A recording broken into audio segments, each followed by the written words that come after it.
सुस्वागतम सुस्वागतम.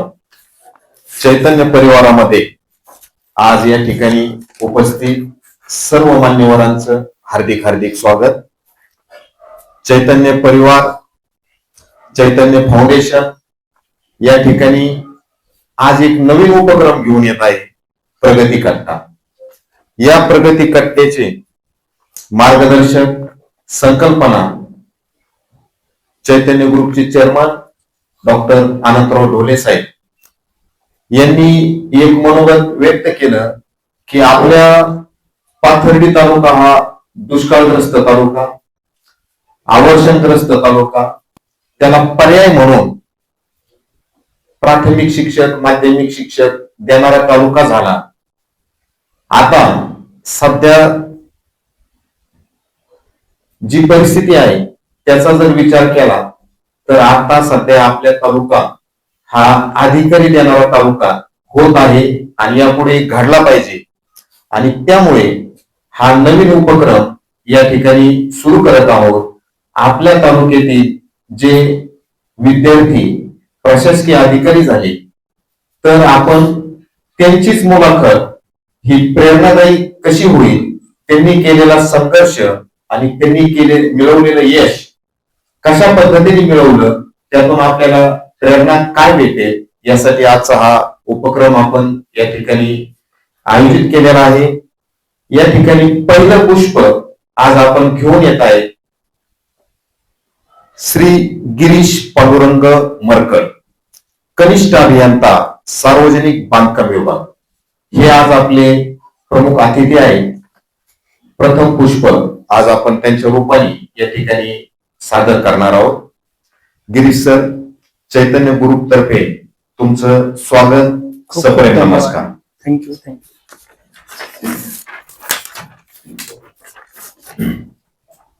आता मला तुम्हाला आवाजावं बोलण्यासाठी थोडं हे होतंय, काही शब्द माझे थोडे लहान भावासारखे येऊ शकतात आरोतुरेचे. पहिला प्रश्न आहे, तुमचं पूर्ण नाव सांगा. माझं पूर्ण नाव गिरीश पांडुरंग मरकड. मी याच गल्लीमध्ये राहतो, सरांच्या समोर. सर म्हणाले की आपल्याला आपल्या तालुक्यातून सुरुवात करायची आणि सर्वात प्रथम सरांनी गल्लीतलाच अधिकारी बोलवला. त्याबद्दल सरांचे खूप खूप धन्यवाद व्यक्त करतो.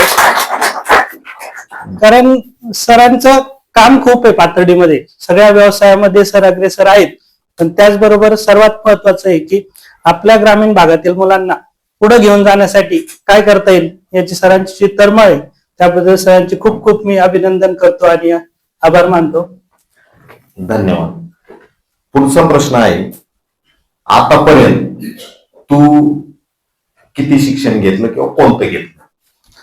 माझं BE झालंय सिव्हिल इंजिनिअरिंग पुण्याच्या कॉलेजमधनं. त्यानंतर post graduation M.Tech civil engineering and environmental engineering मधून झालंय आणि त्यानंतर मी स्पर्धा परीक्षेची पूर्ण वेळ तयारी केली. आता सध्या तुला जे पद मिळालेले आहे तर ते पद कोणतं आणि कोणत्या ठिकाणी कार्यरत आहे? 2024 साली माझं सरळ सेवा परीक्षेतून सार्वजनिक बांधकाम विभाग येथे कनिष्ठ अभियंता क्लास 2च्या पोस्टवर माझं सिलेक्शन झालं. पण त्याचबरोबर एकाच वर्षी माझं नगर परिषदेमध्ये नगर अभियंता, जिल्हा परिषदेमध्ये 2 पोस्ट, त्यानंतर जलसंपदा विभागामध्ये 1 पोस्ट आणि आपलं जिल्हा परिषद बीड तिथली 1 पोस्ट, असे एकूण 6 पदावर माझं सिलेक्शन झालं एकाच वर्षी. आणि त्यातली सर्वात चांगलं जी पोस्ट आपण म्हणतो सार्वजनिक बांधकाम विभागामध्ये क्लास 2च्या पोस्टवर मी सध्या जॉईन. खूप छान. थोडं आता कौटुंबिक पातळीवर येऊत आपण. आई वडील काय करतात सध्या, पूर्वी काय करत होते? माझी आई शिक्षिका होती प्राथमिक शाळेमध्ये, जिल्हा परिषद प्राथमिक शाळा पाथर्डीमध्ये, आणि माझं शिक्षण पण त्याच शाळेमध्ये झालंय, जिल्हा परिषद प्राथमिक शाळा पाथर्डी. वडील माझे व्यावसायिक होते, त्याच्यानंतर शेतीमध्ये सुद्धा त्यांनी खूप चांगले प्रयोग करतात आणि दोघेही पाथर्डीमध्येच आम्ही राहतो. याच्यातून एक निश्चित झालं का जिल्हा परिषद प्राथमिक शाळेतले विद्यार्थी खूप मोठ्या पदावर जातात. धन्यवाद प्राथमिक शिक्षक म्हणून मला अभिमान आहे. भाऊ किती आणि बहीण किती? मला एक मोठी बहीण आहे, ती पण इथं उपस्थित आहे, आणि भाऊ मी एकटाच आहे. ओके, धन्यवाद. आता सगळ्यांचं विचारलं, कौटुंबिक पातळीवर लग्न झालंय का? हो, माझी पत्नी पण इथे उपस्थित आहे. चालेल. काय करतात मॅडम? मॅडम पण शिक्षिका आहे, ती 11वी-12वीला टीचिंग करते. अच्छा, काय शिक्षण झालंय त्यांचं? तिचं MSc झालंय फिजिक्स मध्ये आणि B.Ed कम्प्लीट केलंय. चालेल. पहिली ते 12वी पर्यंत शिक्षण कुठं झालं? माझं 1ली ते 4थीचं शिक्षण जिल्हा परिषद प्राथमिक शाळा पाथर्डीला झालं. त्यानंतर 5वी ते 8वीचं शिक्षण सर मला शिकवायला होते, श्री तिलोक जैन विद्यालय पाथर्डीला झालं. त्यानंतर जवाहर नवोदय विद्यालय टाकळी डोकेश्वर इथं माझं शिक्षण झालं 12वी पर्यंत. ओके, धन्यवाद. नवोदय विद्यालयाचा विद्यार्थी आहे, तो कधी फेल जात नाही. आता मला असं विचारायचं का, या ठिकाणी आपले गुरुवर्य भाऊ सर बसलेले आहे, आणि मग आता तुमची जी बॅच होती, तर त्या बॅचचे किती विद्यार्थी तुझ्यासारखे अधिकारी झाले किंवा वेगवेगळ्या क्षेत्रात आहे? थोडक्यात मला सांगायला खूप आनंद होतो. आपली तिलोक जैन विद्यालयात आमची जवळपास 60 जणांचा जो वर्ग होता, त्याच्यामध्ये जवळपास 15 ते 20 मुलं IT मध्ये कार्यरत आहेत. पण जवळपास 31 मुलं, आम्ही त्या दिवशी जवळ काउंट केलं सगळ्यांनी बसून, 31 मुलं गव्हर्नमेंट जॉबला आहेत आणि वेगवेगळ्या चांगल्या पदावरती कार्यरत आहे. म्हणजे मित्रांची आपण जी संगत म्हणतो, सोबत अभ्यास करण्याची, किंवा आपला मित्र काय करतोय, आपण दरवेळेस कंपॅरिझन करतो आपल्या मित्रासोबत, आपला मित्र काय करतोय, तर ती खूप महत्वाची असते. खूप चांगलं वाटतंय की आमच्या बॅच मधले जवळपास 30 ते 31 मुलांचं गव्हर्नमेंट जॉब मध्ये सिलेक्शन झालंय. चांगल्या चांगल्या पदावर सर्वजण कार्यरत आहेत. वा, खूप छान. आता थोडा भावनिक प्रश्न आहे. सर्व मुलं त्या परिस्थितीतून जात आहे. ज्यावेळेस तू अभ्यास करत होता, पुढेही काही प्रश्न येणार आहे, आणि त्यावेळेस आपल्याला अनेक वेळा यश लवकर येत नाही, परंतु ज्यावेळेस यश आपल्याला प्राप्त होतं, म्हणजे अनेक परीक्षा तू पास झालास, परंतु जो निकाल पाहिला लागला प्रशासकीय अधिकारी म्हणून, तर तो निकाल जेव्हा आई वडिलांना कळाला, तुला कळाला, आणि तू ज्यावेळेस त्यांच्या समोर गेलास, त्यावेळेस काय परिस्थिती होती? मी जवळपास 5-6 वर्ष स्पर्धा परीक्षेची तयारी करत होतो. MPSCच्या 4 मुख्य परीक्षा मी दिल्यात आणि जवळपास 2 वेळा मी इंटरव्ह्यू दिलाय. त्यानंतर प्रत्येक परीक्षेमध्ये आपलं एक 4-5 मार्कने सिलेक्शन जातं, खूप थोड्यावर सिलेक्शन आपलं जात असतं. आपले आई वडील आपल्या यशाची खूप वाट पाहत असतात आणि आपणही त्या मेहनतीने प्रयत्न करत असतो. पण ज्यावेळेस खूप वर्षांनंतर आपलं एकदा सिलेक्शन होतं, ती मोमेंट आपल्यासाठी खूप खास असते. तर आपल्याला सर्वात पहिलं काय वाटतं का आपण कोणाला सांगायची ही गोष्ट, तर आई वडिलांना सांगायची. तर ज्यावेळेस आई वडिलांना सांगितली, त्यांना आधी विश्वास नाही बसला. कारण काय होतं, प्रत्येक वेळेस आपण सांगतो की माझं आता होणार आहे, माझं आता होणार आहे, मी परीक्षा दिली आहे, मला खूप चांगला स्कोर आलाय, आणि रिझल्ट यायचा आणि त्यामध्ये नाव नसायचं.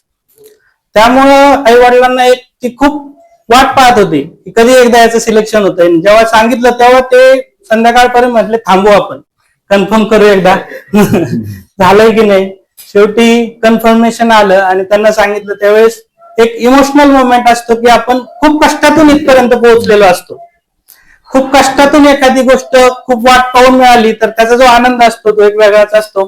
खूप इमोशनल झाले होते सर्व आणि खूप आनंदाची मोमेंट. आम्ही त्या काळात ऐकत होतो, कारण प्रत्येक पालक हा खूप मोठ्या द्विधा परिस्थितीमध्ये असतो का काय करावं आता. एकीकडं शिक्षण थांबलेलं असतं, अभ्यास चालू असतो, आणि वय वाढत असतं. सगळ्यात महत्वाचं असो, ज्या वेळेस आपण प्रशासनामध्ये काम करतो, तर आता आपण समाजामध्ये पाहतो का काही अधिकारी शहरी भागातून आलेले असतात, काही अधिकारी ग्रामीण भागातून आलेले असतात. आता तुझं बरंचसं शिक्षण पाथर्डी शहरात झालं, राहणं पण पाथर्डी शहरात होतं, तर मग ग्रामीण भागाशी काही तुझी नाळ आहे का जोडलेली, काय संबंध आहे? माझं शिक्षण जिल्हा परिषद प्राथमिक शाळेत झालंय आणि आपल्या सर्वांना माहितीये. मला सर्वप्रथम इथे सगळ्या विद्यार्थ्यांना पाहून खूप आनंद झाला. ते सगळे ग्रामीण भागातून आहेत आणि एक सांगताना असं विशेष वाटतं, ज्यावेळेस आपण स्पर्धा परीक्षेच्या सेंटरवर जातो परीक्षा देण्यासाठी, आपण गाडीवर जातो, बसने जातो, एक साध्या मित्रांसोबत जातो आणि तिथं आपण पाहतो की काही मुलं फोर व्हीलरने आलेले असतात आई वडिलांसोबत, तिथं अभ्यास करत असतात बाहेर बसून. आपल्याला एक न्यूनगंड तयार होतो की आपण गावाकडून आलोय, लायब्ररीमध्ये बसून अभ्यास केलाय, इथं मोठमोठे लोकांची मुलं आलेत आणि इथं अभ्यास करताय, आपण खूप मागे पडतो की काय, हे का आपल्याला वाटतं. पण तसं काही नाहीये. ग्रामीण भागातल्या मुलांना जर चांगलं मार्गदर्शन मिळालं तर सर्वात जास्त सक्सेस रेट हा ग्रामीण भागातलाच आहे. आपण एमपीएससी मध्ये जर रेशो पाहिला तर 90 to 95% मुलं ही ग्रामीण भागातलेच सिलेक्ट होतात. तर त्याबद्दल खूप आनंद आहे. त्यानंतर माझं शिक्षण जवाहर नवोदय विद्यालय टाकळी डोकेश्वरला झालं, जे ग्रामीण भागामध्येच आहे. तिथे सगळे मुलं ग्रामीण भागातलेच होते. त्यावरून एक लक्षात येतं आपल्या की ग्रामीण भागातल्या मुलांचं प्रमाण हे खूप जास्त आहे स्पर्धा परीक्षेमध्ये. खूप छान आहे. हा प्रश्न यासाठी विचारला होता का आपल्या समोर जे बसलेले विद्यार्थी आहेत तर हे बहुतांश हे ग्रामीण भागातले आहेत, त्यामुळे तो न्यूनगंड स्वतःमध्ये निर्माण होऊ नये म्हणून हा प्रश्न विचारला. पुढचा प्रश्न असा का आपण पाहतो समाजामध्ये पैसा कमवण्याचं सध्या खूप मोठा ट्रेंड चालू आहे आणि मग प्रशासकीय नोकरीमध्ये पैसा मिळतो कसा मिळतो हा पुढचा संशोधनाचा विषय. डॉक्टर, इंजिनियर्स किंवा मोठमोठ्या आयटी कंपनीमध्ये काम केल्यानंतर भरपूर प्रमाणामध्ये पैसा मिळतो. मग तुला असं का वाटलं, आता तू इंजिनियर होताच, चांगला जॉब पण भेटला असता, चांगल्या कंपनीत पण ऑफर भेटली असती, परंतु तुला असं का वाटलं का स्पर्धा परीक्षाचाच अभ्यास करावा किंवा तो मार्ग स्वीकारावा?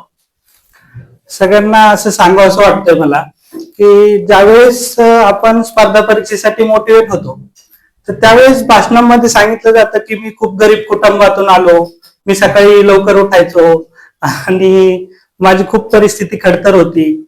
असं काय नाहीये. आपण जे वास्तव आहे आपल्या समोर ते स्वीकारलं पाहिजे. आता माझी परिस्थिती व्यवस्थित होती, माझ्यासाठी सगळं व्यवस्थित होतं. आमचा घरचा बिझनेस होता, वडिलांनी सांगितलं होतं की बिझनेस सांभाळ. त्यांना असं वाटायचं की मी बिझनेस सांभाळावा. घरी सगळं व्यवस्थित होतं. माझं शिक्षण चांगलं झालं, बीई सिव्हिल इंजिनिअरिंग पासआउट झाल्या मला एक चांगल्या कंपनीमध्ये नोकरी मिळत होती. पण मी इंटरव्ह्यूला गेलोच नाही. कॉलेजमध्ये जे त्यांचे एक एक्झाम पास केली मी आणि त्यामध्ये फक्त 3 विद्यार्थ्यांना त्यांनी मुलाखतीसाठी बोलवलं. पण मी म्हटलं मी जर इंटरव्ह्यूला गेलो आणि मला जर यांनी सिलेक्ट केलं तर माझा प्रवास इथंच थांबून जाईल. मला जे काही करायचंय तर ते मला करताच येणार नाही. आपल्याला पहिल्यापासून वाटत असतं, लहानपणापासून प्रत्येकाची एक आवड असते. कोणाला वाटतं आपण कॉम्प्युटर इंजिनिअरिंग व्हावं, कोणाला वाटतं आपण बिझनेसमॅन व्हावं. तर मला वाटायची प्रशासकीय सेवेमध्ये जावं, कारण आपण जे काही तळमळीने अभ्यास करतोय ज्याचा कोणाला तरी आपल्याकडून फायदा झाला पाहिजे, त्याचा एक आनंद असतो वेगळा. तर आपल्या सहीमुळे, आपल्या एका निर्णयामुळे किंवा आपल्या प्रामाणिकपणे काम करण्यामुळे जर एखाद्याला त्याचा फायदा झाला तर तो आनंद एक वेगळाच असतो. त्यासाठी प्रशासकीय सेवेचं पहिल्यापासून स्वप्न होतं आणि त्यामुळे मी त्या पद्धतीने अभ्यास केला. खूप छान. आता बऱ्याच वेळा आपण समाजामध्ये पाहतो, मुलाखत ऐकतो, त्यावेळेस बरेच प्रशासकीय अधिकारी सांगतात का मला समाजसेवा करायची होती म्हणून मी प्रशासकीय सेवेत आलो, म्हणून मी पद घेतलं. पण ती सरकारी नोकरीच असते. मग आता मला तुला असं विचारायचंय, सरकारी नोकरी का समाजसेवा? सरकारी नोकरी करून समाजसेवा. कारण आपण काय पाहतो की सरकारी नोकरीमध्ये गेल्यानंतर आपण अभ्यास करताना आपला पहिला विचार असतो ग्रामीण भागातल्या विद्यार्थ्यांचा की आपल्याला स्टॅबिलिटी पाहिजे, आपल्याला एक गव्हर्नमेंट जॉब पाहिजे. कारण ग्रामीण भागातून ज्यावेळेस मुलगा अभ्यासाला जातो तर ते अधिकारी वगैरे ते नंतरच त्याचं स्वप्न होतं, पण त्याला तो ज्या हालाकीच्या परिस्थितीतून तो अभ्यास करत असतो, एक दिवस एक रात्र अशी येते की त्याचं सगळं बदलून जातं. असे दिवस येतो की त्याचं सगळं पूर्ण कुटुंबाचं भवितव्य बदलून जातं सरकारी जॉबमुळे. आणि दुसरी गोष्ट अशी आहे की सरकारी नोकरीमध्ये की आपल्याला फायनान्शियल स्टॅबिलिटी मिळते. त्यानंतर आपल्या एका चांगलं काम करण्यामुळं खूप साऱ्या जणांना फायदा होणार असतो. तर तो फायद्यामध्ये जे समाधान आहे त्यासाठी सरकारी नोकरीकडे जाण्याचं प्रमाण खूप जास्त. अगदी खरंय. कारण काही समाजसेवेचे असे घटक आहेत सरकारी नोकरीच्या फायद्यामधून आपण ते समाजापर्यंत पोहोचू शकतो. सर्वसामान्य एखाद्या नागरिकाला, गरीब कुटुंबाला त्याचा निश्चित फायदा होऊ शकतो. तुमची कौटुंबिक पार्श्वभूमी पाहता निश्चितच सरकारी नोकरीच्या माध्यमातून तुम्ही समाजाची सेवा निश्चित कराल असा आम्हाला आशा आहे. आता पुढचा प्रश्न असा आहे का सध्या तू ज्या पदावर कार्यरत आहे तर त्या पदाबद्दल थोडक्यात माहिती द्या. मी सार्वजनिक बांधकाम विभागात अभियंता या पदावर कार्यरत आहे. तर आपल्या तालुक्यामधील जे काही रोड्स असतात, बिल्डिंग्स असतात गव्हर्नमेंटच्या, त्या सर्व आमच्या थ्रू त्याचं काम केलं जातं. म्हणजे त्याचं काम कॉन्ट्रॅक्टर्स करतात, पण त्याचं सगळं निरीक्षण करणं, त्यांना बिल देणं, त्याचं इन्स्पेक्शन करणं, तर या सर्व बाबती या सेक्शनल इंजिनियर, शाखा अभियंता आपण ज्याला म्हणतो, ते करत असतात. तर प्रत्येक काम समजा आपल्या एका गावापासून दुसऱ्या गावापर्यंत रोड होतोय, तर तो रोड जर दर्जेदार दिला तर रोज 100 लोक, 1000 लोक त्या ज्या रोडवरनं जात आहेत ते एकदा नाव घेणार की काम चांगलं झालंय, आपल्याला कनेक्टिव्हिटी चांगली मिळाली. शासनाच्या ज्या सगळ्या बिल्डिंग्स आहेत त्या सर्व आम्ही पाहतो आणि त्यामध्ये जर आपण चांगलं काम केलं तर निश्चितपणे लोकांना त्याचा फायदा होतो. या पोस्ट तालुक्याला असतात का जिल्ह्याला असतात? या पोस्ट तालुक्याला 4 असतात. प्रत्येक तालुका लेवलवर सार्वजनिक बांधकाम विभागाचं एक ऑफिस असतं आणि त्यामध्ये 4 इंजिनियर कार्यरत असतात. तर ते तालुक्याला 4 सेक्शन मध्ये डिवाइड केलं जातं आणि प्रत्येक सेक्शनला एक इंजिनियर त्याचा प्रमुख असतो. धन्यवाद. 12वी नंतर ग्रॅज्युएशन झालं आणि मग अशी कोणी व्यक्ती भेटली का का तुला असं वाटलं का त्यांचा आदर्श घेऊन मी काही केलं पाहिजे, स्पर्धा परीक्षा केली पाहिजे, काय केलं पाहिजे असं? निश्चितच आपल्या तालुक्याचे एक खूप मोठे इंजिनियर होते फकीर साहेब. त्यांनी इतकं चांगलं काम केलं सार्वजनिक बांधकाम विभागामध्ये की खूप साऱ्या रोड्सला कनेक्टिव्हिटी दिली, खूप मोठमोठे काम केले. आजही त्यांचं नाव घेतलं जातं की फकीर साहेबांनी पाथर्डी तालुक्यामध्ये किंवा नगर जिल्ह्यामध्ये खूप चांगलं काम केलं, त्यामुळे खूप चांगल्या पद्धतीची कनेक्टिव्हिटी वाढली. त्यामुळे आपल्याला एक एक्सपेक्टेशन राहतं की आपणही त्या पदावरती जावं आणि एक चांगल्या पद्धतीने काम करावं. छान. फकीर साहेबांचं त्यांचं सीडी फकीर नाव आहे त्यांचं आणि ते राज्याच्या सर्वात प्रमुख पदावर होते. त्यांच्यामुळे आपल्या पाथर्डी तालुक्यामध्ये खूप रस्ते, पूल यांचं खूप मोठं काम झालेलं आहे. पुढचा प्रश्न असा होता का आपण ग्रामीण भागातले, पुण्या मुंबईला गेलं तर मुलं सहज इंग्रजी बोलतात, बरोबर, त्यांचे पालक पण इंग्रजी बोलतात. इंग्रजीबद्दल त्यांना असं विशेष असा न्यूनगंड किंवा भीती नसते. आणि आपण पाहतो ग्रामीण भागामध्ये सर्वात जास्त कठीण विषय वाटतो तो इंग्रजी, नंतर मॅथ, नंतर मग फिजिक्स, केमिस्ट्री पुढची पाहिली. तर इंग्रजी बद्दल काय तुझी काय तयारी होती? किंवा इंग्लिश हा सब्जेक्ट असा आहे की आपण असं ठरवू शकत नाही की आपल्याला एका महिन्यात इंग्लिश बोलता आलं पाहिजे किंवा एका महिन्यात आपण इंग्लिश शिकलो पाहिजे. इंग्लिश ही लॉंग टर्म प्रोसेस आहे. म्हणजे समजा आपण आजपासून सुरुवात केली तर आपण मराठीमध्ये परफेक्ट का आहोत इतके, कारण आपण लहानपणापासून मराठी बोलतो. तसंच इंग्लिशचा कसा विषय असतो, आपण जर 12वी नंतर किंवा चालू असताना आपण रोज इंग्लिश न्यूजपेपर वाचला, रोज इंग्लिशच्या होकॅबचा स्टडी केला. इंग्लिश 2 पार्ट मध्ये आपण त्याचा स्टडी करतो, एक होकॅब आणि एक इंग्लिश ग्रामर. तर इंग्लिश ग्रामरचा स्टडी लवकर होऊन जातो, पण होकॅबचा जो पार्ट असतो आपण त्याला फ्रेजेस, अँटिनम्स, सिनोनिम्स, समानार्थी शब्द वगैरे म्हणतो, तर ते असं एका महिन्यात किंवा 2 महिन्यात होणारी गोष्ट नाही, कारण इंग्लिश आपण रोज वापरत नाही. इंग्लिश आपण फक्त एक्झाम साठी वापरतो किंवा कुठं हायर लेवलला गेलो तर कम्युनिकेशन साठी वापरतो. तर आपण रोज त्याचा थोडा स्टडी केला पाहिजे. म्हणजे 6 महिने, वर्षभरामध्ये त्याच्यामध्ये आपल्याला परफेक्शन येऊन जातं आणि एक्झाम बद्दलची सगळी भीती निघून जाते. बरोबर आहे, कारण त्यासाठीच आता महाराष्ट्र शासनाने इयत्ता पहिलीपासून इंग्रजी हा उपक्रम चालू आहे. आता याचबरोबर पुढचा विषय असा आहे का स्पर्धा परीक्षेमध्ये गणित किती उपयोगी पडतं हे मला माहित नाही, परंतु ऍप्टिट्यूड आणि गणित विषयाची तयारी, आता यामध्ये जर गणित आपण सोडवायला सुरुवात केली आणि जर सगळ्याच पायऱ्यांनी आपण गणित सोडत गेलो तर मग तो वेळ पुरत नाही. मग त्या ठिकाणी कुठंतरी आपल्याला काहीतरी आयडिया किंवा टाइम मॅनेजमेंट याकडे पण लक्ष द्यावं लागतं. तर मग तू गणितात कसं केलं टाइम मॅनेजमेंट? आपल्याला एखाद्या गोष्टीला टाइम कधी कमी लागतो तर ज्यावेळेस आपण त्याचा सराव करतो, प्रॅक्टिस करतो. तर गणिताचा विषय असा असतो की आपण एखाद्या गोष्टीचा जितका जास्तीत जास्त सराव करू तितकं जास्तीत जास्त आपल्याला त्यामध्ये परफेक्शन येतं. आता एक्झामला परीक्षा देताना आपली स्ट्रॅटेजी कशी असली पाहिजे, तर गणिताला वेळ लागतो. आपण ज्यावेळेस एक्झाम पेपर सोडवताना स्टार्ट करतो आणि एखाद्या गणितावर जर आपण अडलो तर तिथं 1, 2, 5 मिनिट आपले निघून जातात आणि तिथं आपलं प्रेशर बिल्टअप होतं की आपण आता एक्झामला डिले होणार आणि आपला टाइम निघून जाणार. तर मी ज्यावेळेस पेपर द्यायचो त्यावेळेस गणित सर्वात शेवटी सोडायचो. मराठी, इंग्लिश हे सगळे सब्जेक्ट लवकरात लवकर सोडून घ्यायचे आणि जवळपास 20-25 मिनिटं स्पेशली गणितासाठी राखून ठेवायचे. त्यातही जे सोपे सोपे गणित आहेत ते लवकर सोडवायचे आणि जे हार्ड गणित आपल्याला वाटतात ते शेवटी ठेवायचे. जरी त्याला वेळ लागला तरी त्याचा फटका आपला इतर प्रश्नांना पडत नाही, कारण ते सगळे क्वेश्चन आपण सॉल्व्ह केलेले असतात. तर टाइम मॅनेजमेंट करताना आपण सर्वात आधी सगळे पीवायक्यू सोडवायचे, प्रिव्हियस इयर क्वेश्चन. आपल्या गेल्या 10 वर्षात आपण जे जर पीवायक्यू सोडले तर अशा पद्धतीने आपलं लॉजिक बूस्ट होतं. क्वेश्चन पाहिला की आपल्याला त्याचा आन्सर लवकरात लवकर देता येतो आणि जास्तीत जास्त सराव केल्यामुळं एक्झाम मधला आपला वेळ कमी लागतो आणि लवकर आपण त्याला सॉल्व्ह करू शकतो. छान. म्हणजे निश्चितच 34 स्कॉलरशिप आणि नवोदयचा फायदा झाला निश्चित. यामध्ये.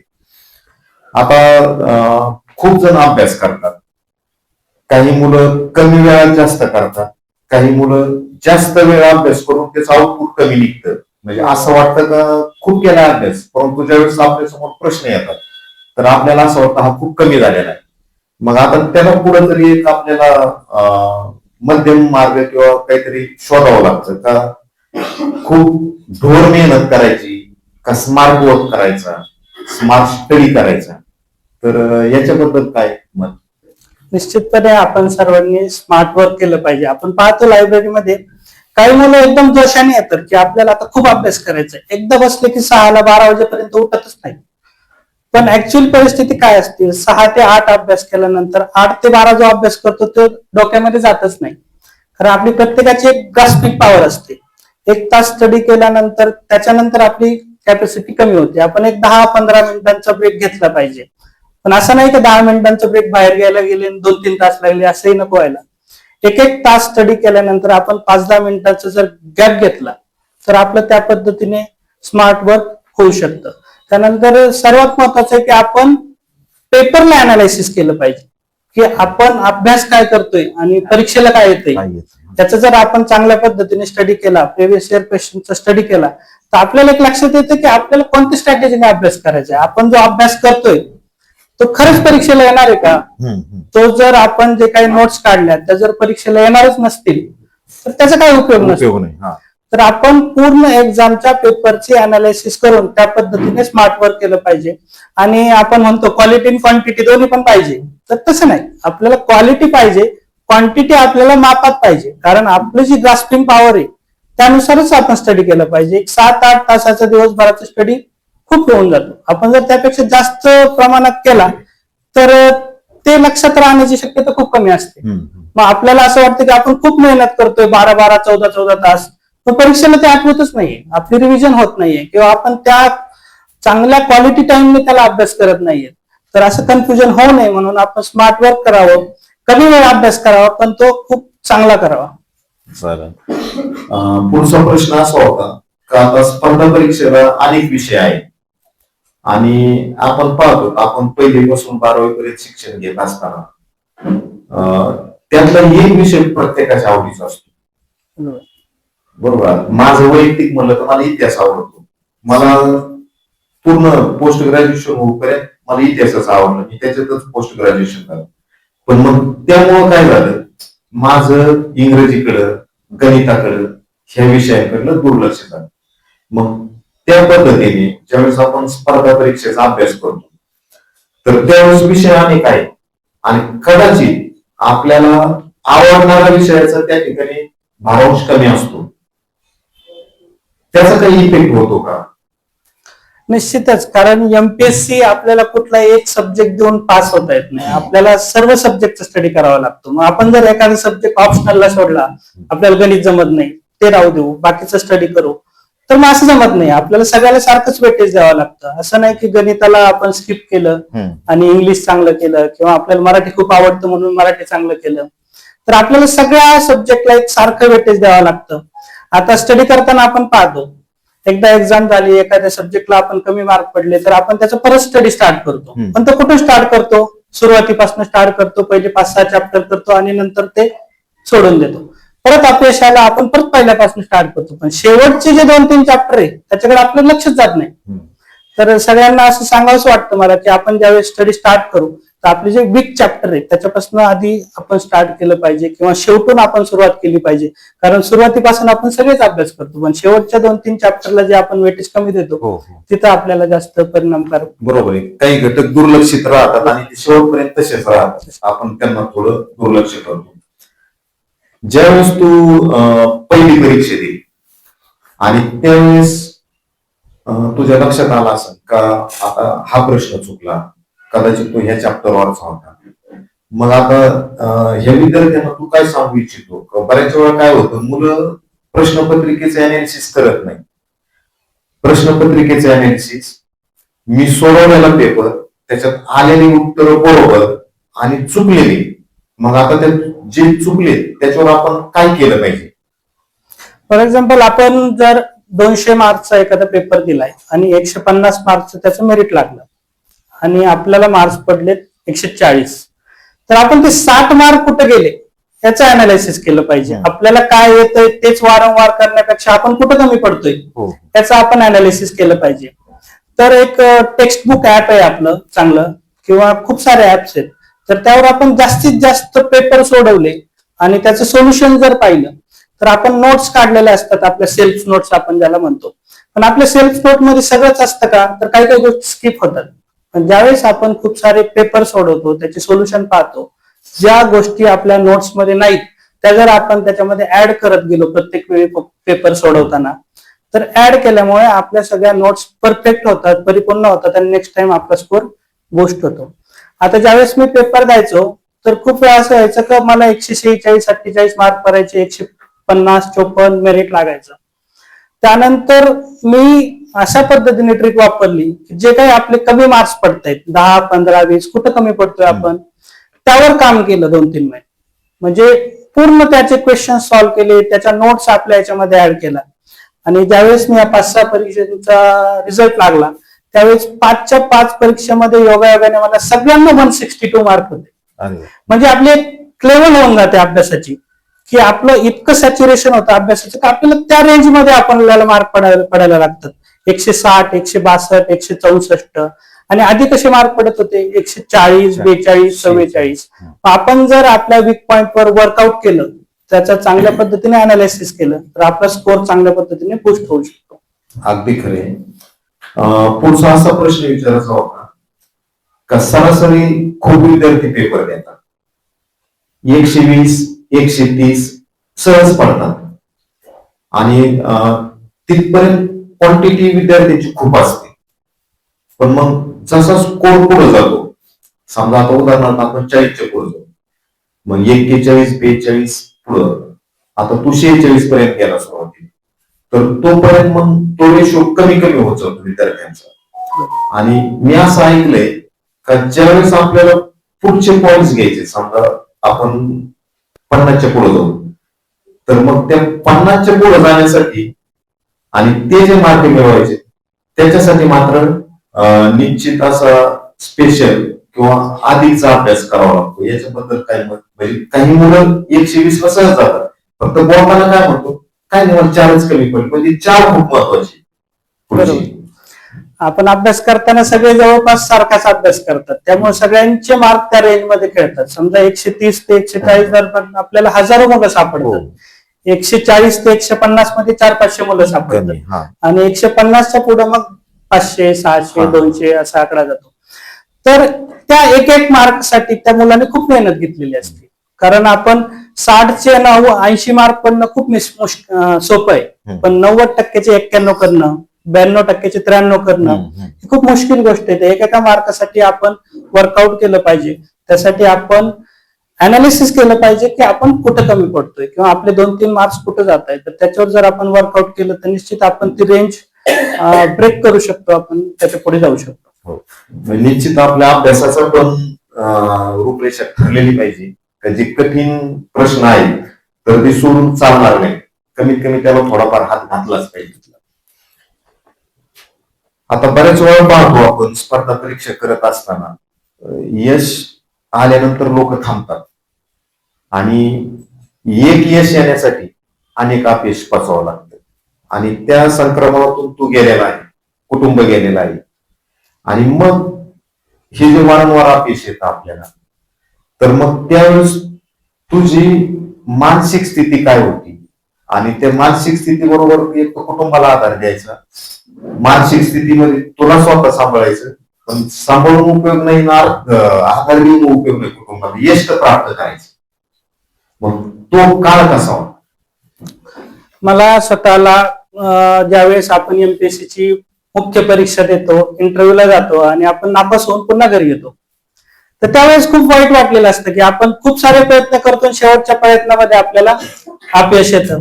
मग त्यावेळेस सगळ्यांची अशी परिस्थिती झालेली असते की कुठं आपल्याला कार्यक्रमाला जाऊ वाटत नाही, कुठं कोणाच्या बर्थडे असेल, कुठं मित्रांसोबत फिरायला जाऊ वाटत नाही, कारण तिथे आपल्याला प्रश्न विचारला जातो की तुम्ही काय करता. आणि याच्या व्यतिरिक्त दुसरी गोष्ट अशी असते की आपण लायब्ररीमध्ये एका चौकोनामध्ये अभ्यास करत असतो किंवा आपण मित्रांसोबत बाहेर असतो, पण आपले आई वडील गावाकडे असतात, ते बाजारात जातात, कार्यक्रमाला जातात, कुठं पण जातात, त्यांना प्रश्न विचारतो तुमचा मुलगा काय करतो. त्याच्यामुळे आपल्यासोबतच आपले आई वडील पण या गोष्टी सफर करत असतात आणि याला जर खूप वेळ झाला तर नंतर एक प्रेशर बिल्डअप होतं. आता मी एका लायब्ररीमध्ये अभ्यास करत होतो, तिथं खूप साऱ्या ओळखी होतात, आपले मित्र तयार होतात, आपण बाहेर जातो, चहा घ्यायला गेलो की 1-1 तास तिकडे जातो, गप्पा मारायला गेलो की 2-2 तास तिकडे जातात. तर मी त्यावेळेस माझी लायब्ररी चेंज केली आणि ज्यावेळेस मी लायब्ररी चेंज केली तर मला असं जाणवलं की मी दुपारी ब्रेकमध्ये जेवायला एकटाच असतो, संध्याकाळी जेवायला एकटाच असतो. मग आपल्याला अजून एक निगेटिव्हिटी तयार होते की आपल्या आयुष्यात असं काय वाईट घडलंय की आपण एकटेच जेवण करतो, किंवा असं काय होतं अजून एक आपण डिप्रेशन मध्ये चालायला जातो. एक 3-4 महिने तसा स्टडी करून पाहिला तर मग त्यावेळेस असं जाणवलं की आपण आहे ते मित्र आहे ती लायब्ररी तशीच ठेवली पाहिजे, पण जे आपण करतोय की जो आपला टाइमपास होतोय किंवा जिथे आपला वेळ जातोय तो आपण मॅनेज केला पाहिजे. कारण MPSC अशी परीक्षा असते की आपण जर एकटे राहिलो किंवा एकटे झालो तर आपण अजून एक निगेटिव्हिटी तयार होते. ग्रुप डिस्कशनचा एक चांगला उपयोग आपण करू शकतो. आपले जे मित्र चांगला अभ्यास करतायत तर 2-4 जर आपण मित्र असले तर आपल्या ज्यावेळेस खूप कंटाळा येतो ना अभ्यासाचा, तर आपण बाहेर जाऊन ग्रुप डिस्कशन केलं पाहिजे.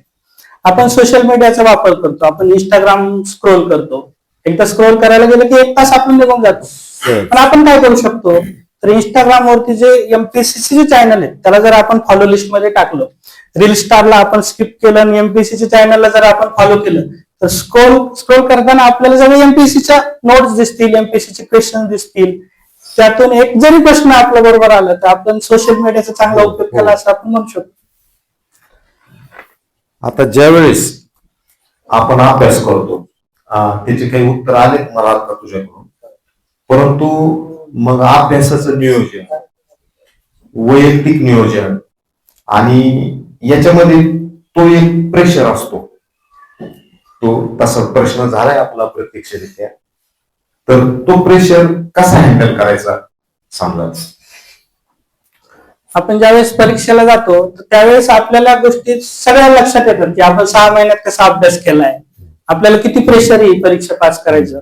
आपण घरच्यांना सांगून आलेलो असतो की एवढ्या वेळेस मला अभ्यास करू दे, हा माझा लास्ट चान्स आहे, मला एवढ्या वेळेस अभ्यास करू दे. ते प्रेशर बिल्डअप होतं आपल्यावरती. तर आपण ते प्रेशर नाही घेतलं पाहिजे. आपण एवढंच लक्षात ठेवायचं हा दिल्यानंतर आपण अजून एक चान्स वाढवून घेऊ, काही प्रॉब्लेम नाही. एवढी परीक्षा फक्त आपल्याला चांगली द्यायची. आपण आई वडिलांच्या पाया पडतो, देवाच्या पाया पडतो, पण आपला सेल्फ कॉन्फिडन्स खूप महत्वाचा आहे. आम्ही गमतीने म्हणायचो अभ्यास करताना आपण स्वतःच्या पण पाया पडून गेलं पाहिजे, कारण आपल्याला वाचवणारे आपण तिथंच असतो. आपण जर तिथं आपला सेल्फ कॉन्फिडन्स ठेवला, आपण जर कॉन्फिडेंटली पेपर दिला, निगेटिव्ह विचार तिथं सोडले, तर आपले जे सिली मिस्टेक्स होतात पेपरला आपल्याला सिली मिस्टेक्स का होतात, कारण आपण प्रेशरमध्ये असतो. आपल्या डोक्यामध्ये अर्धा पेपरकडे लक्ष आणि अर्धा आपल्याला पास व्हावंच लागत नाही तर मग आपलं खूप नुकसान होऊन जाईल.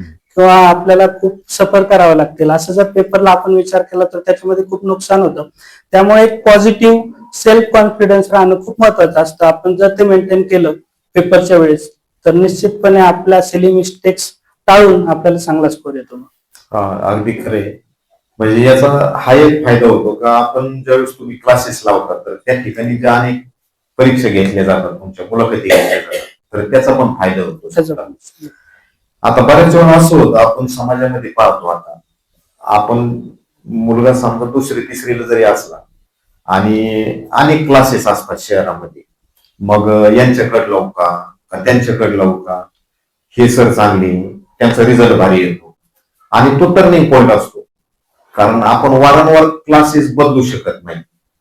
आणि त्याचबरोबर पुस्तकांचा पण तोच विषय आहे का, के सागरचं घेऊ का, बाळासाहेब शिंदेचं घेऊ का, किंवा कोणत्या सरांचं घेऊ, आणि एकाच विषयाचे अनेक प्रकाशन वाचण्यात पण काही उपयोग नाही. मग ते परफेक्ट क्लास कसा निवडायचा, किंवा परफेक्ट पुस्तक कसं निवडायचं, किंवा मग याच्यात अजून आपल्याला सध्या आपण मीडिया पाहतो, तर याच्यातून काय सोर्सेस उपलब्ध करता येतील.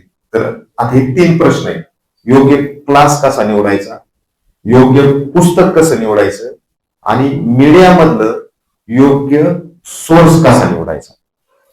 आता आपण पाहतो की क्लासेस खूप झालेत, आपल्याला इतकं कन्फ्युजन होतं की कुठला क्लास करावा, कुठला लेक्चर नोट्स वापराव्या. तर आपण ज्यावेळेस एक्झामला जाणार असतो आणि त्याची रिव्हिजन करत असतो तर आपल्याला कुठल्याही नोट्स कामी येत नाहीत. आपल्याला कामी येतं आपण ज्या सेल्फ नोट्स काढल्यात सगळ्या सोर्सेस मधून त्याच आपण वाचतो. तर आपण जे काही स्टँडर्ड सोर्सेस आहेत त्याचा शक्यतो आपण उपयोग केला पाहिजे.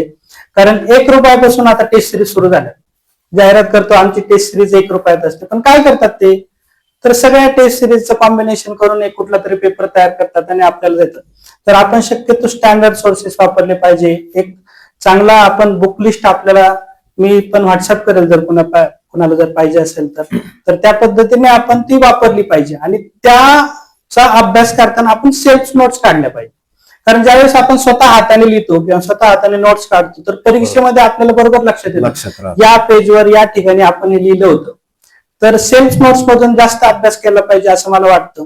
आणि कुठलंही रेफर करताना आपण एक 4-5 सोर्सेस रेफर करतो, पण तसं नाही केलं पाहिजे. एक स्टँडर्ड एकच सोर्स आपण रेफर केला पाहिजे आणि त्यातून चांगल्या पद्धतीने आपण नोट्स काढल्या तर त्यात काही कमी आपल्याला जाणवली पेपर देताना तर त्या पद्धतीने आपण त्याच ऍडिशन करू शकतो. पण जास्त नोट्स वेगवेगळ्या क्लासेसचे वापरून आपलं कन्फ्युजन नाही वाढवलं पाहिजे. पुढचा असा प्रश्न आहे का, आता सध्या आपण मीडियामध्ये आहोत, सध्या चॅट जीपीटी वगैरे किंवा गुगलचे आन्सर, तर मग त्याच्यामध्ये किती सत्यता आहे, किंवा म्हणजे ऍक्युरेट आहेत का ते उत्तर. अनेक मुलं त्याचा वापर करतात. समजा आता आपण टाकलं, एक पेपर टाकला की लगेच उत्तर येतात, किंवा मी एक प्रश्न विचारला तर त्याच्यावर लगेच उत्तर येतं. तर त्याच्यामध्ये किती सत्यता आहे, किती टक्के. आपण ज्यावेळेस एमपीएससी ला एखादा क्वेश्चन चुकलाय असा क्लेम करतो त्यावेळेस आपण असं सांगू शकत नाही का मी गुगलचा रेफरन्स दिला, चॅट जीपीटीचा रेफरन्स दिला. आपल्याला रेफरन्स कशाचा द्यावा लागतो, तर तुम्ही कुठल्या पुस्तकातून कुठल्या पेजवर हे वाचले. तर काय होतं, गुगल किंवा चॅट जीपीटी एक प्रकारे ऑनलाईन रिसोर्स यूज करून त्यामध्ये आन्सर देतात. 90% त्याच्यामध्ये अॅक्युरेसी असते, पण आपल्याला 100% पाहिजे. ज्यावेळेस एमपीएससीचा चुकलेला क्वेश्चन क्लेम केला जातो तर त्याच्यासाठी हे पाहतात की कुठल्या बुक्स मधून तो आलेला आहे. त्यामुळे आपण जवळपास स्टँडर्ड बुक्सच यूज केले पाहिजे. आपण त्याचे क्वेश्चन पेपर वगैरे सॉल्व्ह करताना ऑनलाईन टेस्ट सिरीज त्याचा वापर केला तर चांगलं चालेल. आता तुला अपयश पण आलं, यश पण आलं. यश आला पण हा मुद्दा थोडा बाजूला, कारण आपल्या मुलांना बोलायचंय. तर जे अपयश आलं, तर ते अपयश आलं, मग काय चुका झाल्या तुझ्या, कारण तुला असं वाटतंय की माझी ही चूक झाली आणि त्या चुकीमुळे मला हे अपयश आलं. चूक आपण ज्यावेळेस पहिल्यांदा एक्झाम देतो त्यावेळेस आपल्याला खूप चांगला स्कोर येतो. म्हणजे जवळपास ज्यावेळेस कंबाईनची जी मुलं तयारी करतात त्यांना अनुभव आला असेल की 50-60 मार्काचं मेरिट लागलं असेल आणि पहिल्यांदाच आपण पेपर देतो, आपल्याला काहीच अभ्यास न करता 30-35 मार्क मिळून जातात. आणि आपण एक प्रकारे ओव्हर कॉन्फिडंट होतो की अरे अभ्यास न करता मला 30-35 आले, अभ्यास केला असता तर मी 70 काढले असते. पण ते खूप मुश्किल असतं तो स्कोर वाढवणं. तर ज्यावेळेस मी पहिल्यांदा प्रिलिम दिली त्याचा कट ऑफ 40 मार्कचा लागला आणि मला 60 मार्क मिळाले. मग तिथंच ओव्हर कॉन्फिडन्स होतो आपल्याला, मला प्रिलिमला एवढे मार्क पडले तर मेन्सला किती पडतील. पण एमपीएससी प्रत्येक टप्प्यावर आपली परीक्षा घेत असते. कुठलाच एमपीएससीचा टप्पा सोपा नसतो, ना प्रिलिम ना मेन्स ना इंटरव्ह्यू. त्यामुळे आपण ओव्हर कॉन्फिडंट नसलं पाहिजे. त्याचा एक प्रॉपर डायरेक्शनने स्टडी केला पाहिजे. आपलं अनालिसिस प्रत्येक टप्प्यावर झालं पाहिजे. त्याच्यानंतर दुसरं असतं आपल्याला न्यूनगंड असतो, किंवा आपण एक ज्यावेळेस एखादा इंग्लिश सारखा विषय असेल किंवा गणितासारखा विषय असेल की आपल्याला कायम असं वाटतं की आपण कमी पडतो काय त्याच्यामध्ये, तर आपण चांगली प्रॅक्टिस केली, चांगले सोर्सेस यूज केले तर आपण कॉन्फिडंट राहिलं पाहिजे एक्झाम देताना, की त्यामध्ये आपण कमी नाही पडलं पाहिजे. आणि एक्झाम देताना जो काही फिअर आहे तो बरेच लोक हँडल नाही करू शकत. माझा एक मित्र होता, तो खूप हुशार होता, MITचा टॉपर होता, पण ज्यावेळेस एक्झाम आहे तो आम्हाला सगळं शिकवायचा, आम्ही त्याचं गायडन्स घ्यायचो, तो आम्हाला सगळं शिकवायचं. पण ज्यावेळेस एक्झाम यायची त्यावेळेला त्याला एक प्रेशर यायचं, तो घाबरायचा एक्झाम देताना आणि त्याचं सिलेक्शन होत नव्हतं. पण ज्यावेळेस एक्झाम व्हायची दुसऱ्या दिवसापासून तो सगळ्यांना शिकवायला सुरुवात करायचा. त्याचं मेन कारण एक्झामचं प्रेशर आपण हँडल करायला शिकलं पाहिजे. त्यासाठी जास्तीत जास्त टेस्ट सिरीज आपण दिल्या पाहिजे, त्यातून आपल्याला निश्चित फायदा होतो. समजा आता आपण पेपरला जातो, अनेक प्रकाशनाची पुस्तकं आपल्याकडे आहेत, परंतु परीक्षेच्या दिवसाच्या अगोदरची 2-3 दिवस, तर तेव्हाच मी सगळी पुस्तकं आपण वाचू नाही शकत. मग त्या काळात आपण कोणता अभ्यास केला पाहिजे काय? मग त्याच काळात आपल्याला आपण काढलेल्या रिव्हिजन नोट्स कामाला येतात. आपण जर आपल्या रिव्हिजन नोट्स स्पेशल तयार केल्या की ज्यातून आपल्याला अर्धा तास वाचलं तरी आपली पूर्ण रिव्हिजन होऊन, आपण शेवटच्या 2-3 दिवसामध्ये कुठलाही प्रेशर न घेता आणि कुठल्याही नवीन गोष्टी रीड नाही केल्या पाहिजे. शेवटच्या 1-2 दिवसामध्ये जर आपण कुठल्या नवीन गोष्टी रीड करायला लागलो तर आपल्याला प्रेशर येतं, अरे हे तर मी वाचलेलंच नाहीये आणि 2 दिवसांनी तर पेपर आलाय. त्यावेळेस आपण फक्त आपण काढलेल्या रिव्हिजन नोट्स वापरल्या पाहिजे आणि नवीन काही वाचण्याचा प्रयत्न नाही केला पाहिजे. आणि त्या काळामध्ये कदाचित नवीन शिकण्यापेक्षा जुनं आहे ते सांभाळून ठेवा, हे महत्वाचं. आता थोडा वैयक्तिक प्रश्न आहे, म्हणजे वैयक्तिक नंतर घेतो, एक सार्वजनिक सांगा. मुलं बाहेर राहतात, म्हणजे एकतर आमची खेड्यातले मुलं, आई वडील शेती करतात, 2 रुपये कमवतात, ते 2 रुपये मुलाच्या शिक्षणावर घालतात आणि आई वडील समोर असल्यानंतर एक थोडा धाक असतो. आणि बाहेर रूमवर ज्यावेळेस मुलगा राहतो तर त्यावेळेस धाक नाही, आणि मग अनेक मुलं थोडी व्यसनाकडे वळू शकतात. एकतर तुम्ही स्पर्धा परीक्षेचे अभ्यास करणारे विद्यार्थी जागरण करतात, आणि आपल्याकडे एक ट्रेन आहे, समजा एखादा ड्रायव्हर गाडी चालत असला ना, तो म्हणतो नाही मला तंबाखू खाल्ल्यानंतर गाडी चांगली चालवते, मला झोप लागत नाही. मग हा काही ट्रेंड आहे का चालू सध्या? याच्यासाठी आपण आपले मित्र कसे आहेत हे खूप डिपेंड करतं. आपण ज्यावेळेस एखाद्या ठिकाणी स्टडीला जातो, आपले रूममेट, आपल्या सोबत रोज राहणारे मित्र ते काय करतायत आपण याच्याशी सतत कम्पेअर करत असतो. माझा मित्र काय करतोय, माझा रूममेट काय करतोय. आपण ज्या मुलांसोबत राहतो ते त्यांच्या करिअरच्या रिलेटेड सिरियस आहेत का, त्यांना काही करायचंय का. कारण खूप वेळा आपण असे उदाहरण पाहतो की एकाच रूम मधले 4-4, 5-5 मुलं सिलेक्ट होतात आणि एकाच रूम मधले 4-5, 5-5 मुलं सगळे होतच नाही कितीतरी दिवस, ते सगळे वेगळ्याच मार्गाला निघून जातात. तर आपण शक्यतो आपले जे काही मित्र आहेत तर अभ्यासाच्या ग्रुपमध्ये राहिलं पाहिजे. जे मुलं स्टडीच्या रिलेटेड सिरियस आहेत तर स्टडी करणारा ग्रुप जर चांगला आपल्याला भेटला तर निश्चितपणे आपलं डिस्ट्रॅक्शन न होता आपण योग्य मार्गावर राहू शकतो. सुसंगती सदा करू, सुजन वाक्य काही करू, निश्चितच फळ चांगला भेटत आहे. आता पुढचा प्रश्न मी विचारणार नाही, तू काही केलं का म्हणून. आता अधिकारी म्हणून प्रश्न विचारतो. सध्याची आपली जी सामाजिक परिस्थिती आहे, ग्रामीण भाग असेल, शहरी असेल, देश पातळी असेल आणि जागतिक पातळी, तर तुला समाजसेवा करण्याची संधी भेटलेली आहे. मग सध्याच्या सामाजिक परिस्थितीचा विचार करता एक प्रामाणिक अधिकारी, विचारपूर्वक प्रश्न आहे आणि विचारपूर्वकही उत्तर दे. एक प्रामाणिक अधिकारी प्रामाणिकपणे समाजात काय बदल घडवू शकतो? प्रत्येक प्रामाणिक अधिकाऱ्याकडे एक सर्वात मोठी पॉवर असते, ती म्हणजे चांगला निर्णय घेण्याची. आणि आपण अधिकाऱ्याला सर्वात महत्वाचं काय असतं आयुष्यात, की आपण कोणत्या पेपरवर सही करतोय.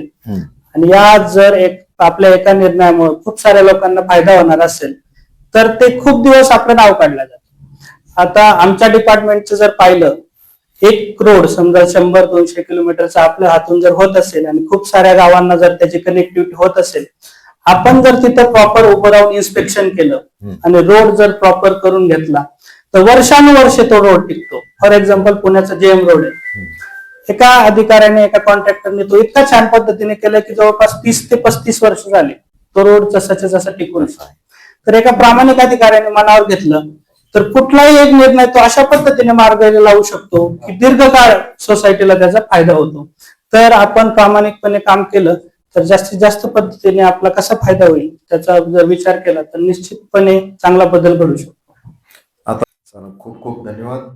यानंतर माझ्याकडून शेवटचा प्रश्न, का आज समोर बसलेले मुलं आणि आंदोलनानंतर आता हे मीडियामध्ये जाणार आहे, जे मुलं पाहतील ऐकतील, तर जे होतकरू मुलं आहेत तर यांच्यासाठी मोलाचा काय संदेश राहील तुझा? मला एवढंच सांगायचंय की आपण कुठलाही न्यूनगंड नाही बाळगलं पाहिजे की आपण ग्रामीण भागातले आहे, आपले 2-3 अटेम्प्ट झालेत आणि आपलं होईल का. कारण टॉपर जे लोक आहेत ते कुणीच असं मोठ्या कुटुंबातलं नाही आता. तर आपण जे काही युपीएससीचा टॉपर बघा, एमपीएससीचे टॉपर बघा, कुणी गर्भश्रीमंत नाहीये. ज्याला खूप सारी अनुकूल परिस्थिती पहिल्यापासून लाभते त्याला स्ट्रगल करायचं तो विसरून जातो. ज्याला पहिल्यापासून सगळ्या गोष्टी भेटत जातात वेळच्या वेळी सगळ्या गोष्टी, त्याची स्ट्रगल करण्याची शक्ती संपून जाते. पण आपलं एक चांगली गोष्ट आहे की आपण ग्रामीण भागातून येतो, जिल्हा परिषदेच्या शाळेपासून आपल्याला प्रत्येक गोष्टीसाठी स्ट्रगल करावा लागतो. इंग्लिश शिकण्यासाठी स्ट्रगल, गणित चांगलं करण्यासाठी स्ट्रगल, चांगला क्लास मिळण्यासाठी स्ट्रगल आणि त्याच्यानंतर स्पर्धा परीक्षेचा अभ्यासासाठी वेळ घेण्यासाठी स्ट्रगल. कारण खूप मुलांना इच्छा असते, कॅपॅसिटी असते, पण वेळ नाही मिळत. घरच्यांकडनं प्रेशर असते की जॉब करा, काहीतरी कामधंद्याचं बघा. तर हे कुठलंही प्रेशर न बाळगता आपण जर 2-3 वर्ष प्रामाणिकपणे मेहनतीने एकदम मेहनत केली, आपण जीव ओतून अभ्यास केला तर कुठलीही गोष्ट अशक्य नसते. कारण 2-3 वर्षाची मेहनत आपली एका दिवसात सगळं आपलं बदलून जातं. आपण जर मेहनत केली प्रामाणिकपणे तर आपल्याला यश नक्की मिळतं. धन्यवाद. आज आपण चैतन्य कट्टा या ठिकाणी प्रथम पुष्प या ठिकाणी सादर झालं. यामध्ये आमचे मार्गदर्शक श्री पांडुरंग मरकर सर यांचे चिरंजीव श्री गिरीश मरकर साहेब यांची आपण छोटीशी आज मुलाखत घेतली. तर या ठिकाणी सर आले, त्यांनी मोकळ्या मनाने या ठिकाणी त्यांचे विषय मांडले.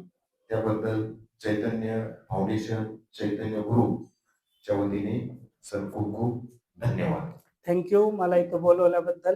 मला खूप चांगलं वाटलं की ग्रामीण भागातल्या विद्यार्थ्यांना मला काहीतरी मार्गदर्शन करण्याची संधी मिळाली आणि असेच नवनवीन प्रयोग चैतन्य ग्रुप करत राहणार आहे असं सरांनी सांगितलं.